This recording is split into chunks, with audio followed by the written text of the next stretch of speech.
visit a new city, who here takes a guidebook? But how many of you own a guidebook for your own city? A few. We grow up here, we visit places that family, friends, schools take us to. But for the most part, there are so many things we're still unaware of. I was born and grew up in Manchester, and every time I go back, I discover new places that I'd never heard of before. I've been in Derby for well over a decade now, and I've loved finding out about local history, reading up on the people that lived here and the things that happened. There's so much of it, so many interesting buildings, so much interesting history here. What struck me is how so many amazing things are largely unknown to a lot of the people who've lived here their whole lives. How an ancient well that was once a major site of pilgrimage is now in a car park surrounded by concrete, just with a sign that says not drinking water.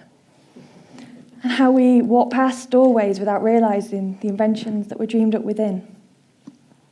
You can find out about a lot of these things in local history books, but I wanted to find a way to make them more immediate to the people who live here and the people who visit. Now, I love maps. I really love maps. I love making new maps. I love plotting out different places and then working out the best route so I can go to as many different places as possible. But the trouble with maps, you spend a lot of time looking down at them. And the thing about cities, the best bits are all around you. And the thing with buildings, especially with buildings in Derby, most of the best bits, you have to look up to see them. So I wondered about a different kind of map. As an experiment, I wrote out a journey. I described buildings that I'd walk past, trees to go under, and where it would eventually lead you to. And I recorded it. I wanted to see if it would work as a map when listened to. And it did. So the idea of story maps was born. I know a story as a map isn't a new idea. Homer did it with the Odyssey. And some scholars do dismiss the idea that he was basing it on real places. But a lot of scholars believe that the places that he spoke about, he was actually describing a map of a voyage, and that the places, each new character he encountered, was somehow rooted in the landscape.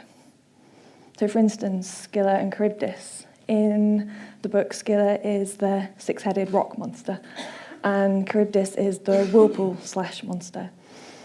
Experts have figured out that these are possibly the Strait of Messina, which is the narrow strip of sea between Sicily and the Italian mainland. It's a very dangerous bit of sea. It's only 1.9 miles wide, and there's a whirlpool there. And it would make sense to warn sailors who were taking this voyage of the dangers that would be there. And this really fired my imagination, just the idea of how words can lead you to new places. And then I heard about songlines. Indigenous Australians would use songs that told a story, but that also pointed out landmarks like watering holes, rock formations, trees. Each group would have their own set of songlines, and they'd use them. They'd pass them down from generation to generation, and then use them to travel vast distances across the outback, sometimes hundreds of kilometres. And they'd just pick out different points in the landscape and remember them and sing them along to the next generation. It's just fascinating.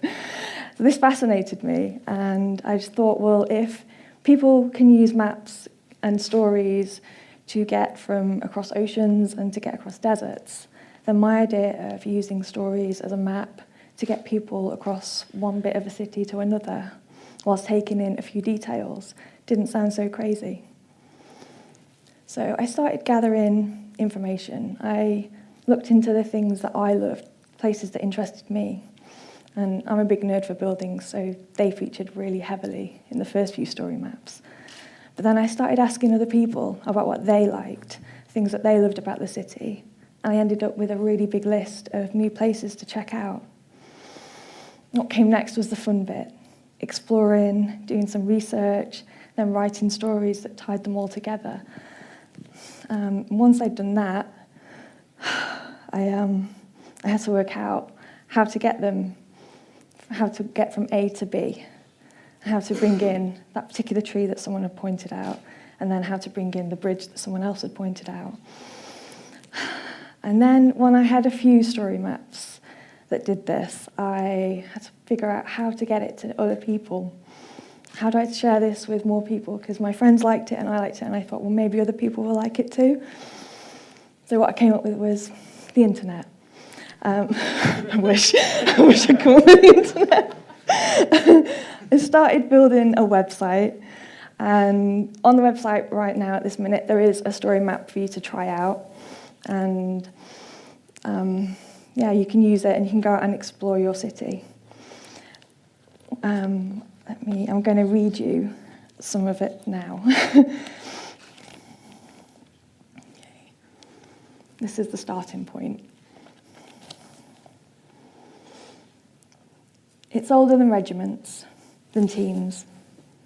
It began before things were widely written, back when tales were passed down from person to person, each one embellishing the original idea to make it their own. A ram. A ram bigger than mountains, a ram of supernatural power.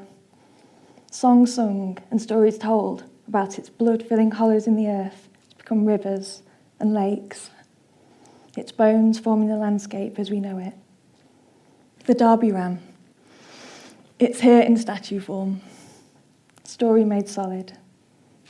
And so it's here we begin. Stand facing the ram, your toes pointing toward the granite heft of it. Notice the glint of quartz, if there's sunshine.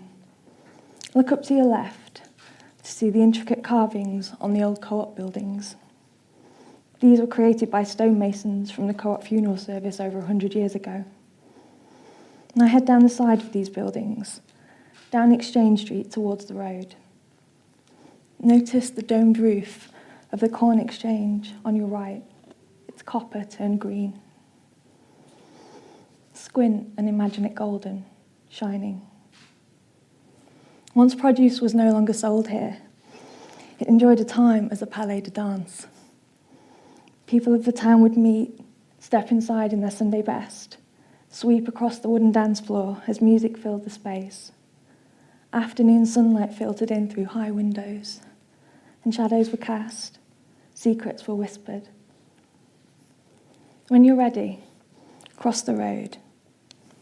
The market hall, with its arched windows and strong pediment, harks back to classical times, yet was built in the age of industry.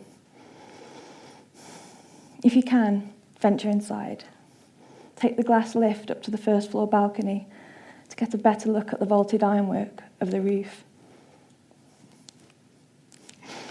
It was designed by the engineer Ordish, who also designed St Pancras, that grand cathedral to trains. Notice the details, the patterns cut out in the struts. From outside, this roof is all copper, all green, but from where you stand looking up, it's sunlight and metal. It's a space filled with a quiet, dazzling light. Descend the curved staircase when you're ready and leave the way you came, turning left to walk around the edge of the building, past the trees that are filled with pigeons, these once rare birds that are now everywhere. If you're lucky, you'll catch a flight of them as they lift from the ground to the rooftops across the road. They circle 2 or 3 times before settling. 100 pigeons perched neatly in rows, eyes ready, watching the streets. Follow the building around its corner, and there in front of you is Quad. Its tilting square sandstone facade, echoing Whitehurst's 18th century displays of geological strata. It's a big mouthful. The bricks forming layers of Derbyshire stone. Heritage and history can be seen in the newest buildings. They carry on telling the story of Derby, whilst adding their own elements too. Now head towards Quad, but veer right, taking the 3 steps or the curving ramp down into the memorial garden. At its centre, in one of the raised beds, you find a boy and a goose, cast in bronze. The boy's arm swings out behind him, his legs lifted as if lost in a dance. This statue stood in so many different locations in Derby, and the boy keeps playing his tune, and the goose dips its head, flaps wings, listens. Circle the statue. See it from all sides, so you take in every view of the skyline. There's the council house, red brick, neat windows, rectangles in rectangles. And there's the cube of quad, with the Tudor front of the registry office behind and the elegant clock tower of the Guildhall in the distance.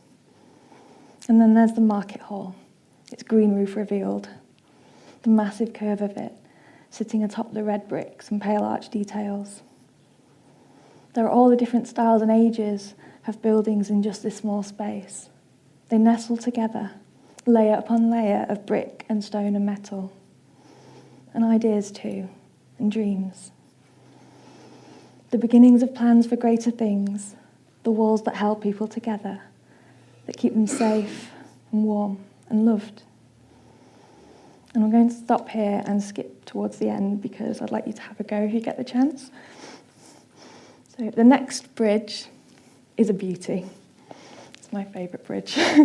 A bowstring girder bridge built by Andrew Handyside in 1877 to take trains across the river.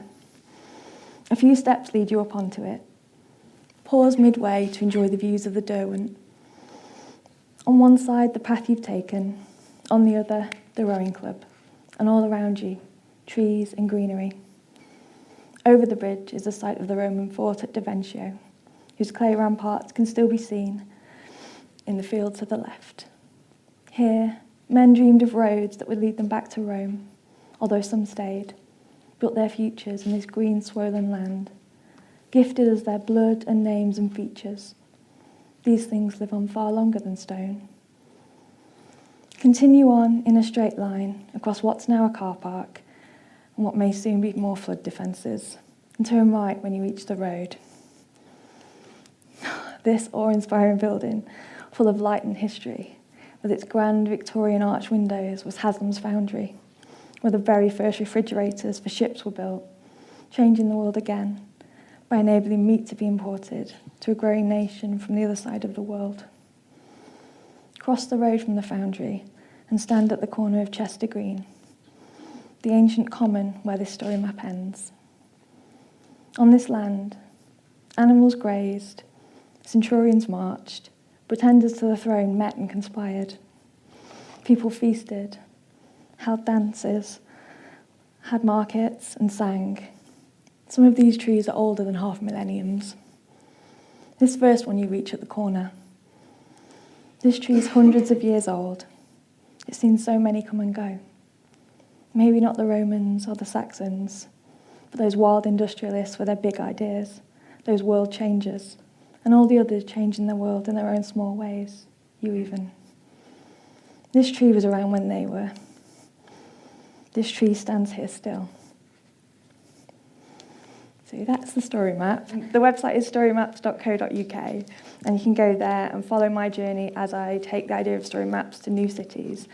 And what I'd like people to do, if you get the chance, and if this has inspired you to go out and explore your own city, is on the website there's a form where you can feed back in your favourite places, and these will all be added to a master map. And when I have a few points in a certain place, I'll go to that place, do some research, write some stories, and create a new story map for that place. So I hope this has inspired you to go out and explore your city. Your city's full of stories. I urge you, just go out and find them. Thank you.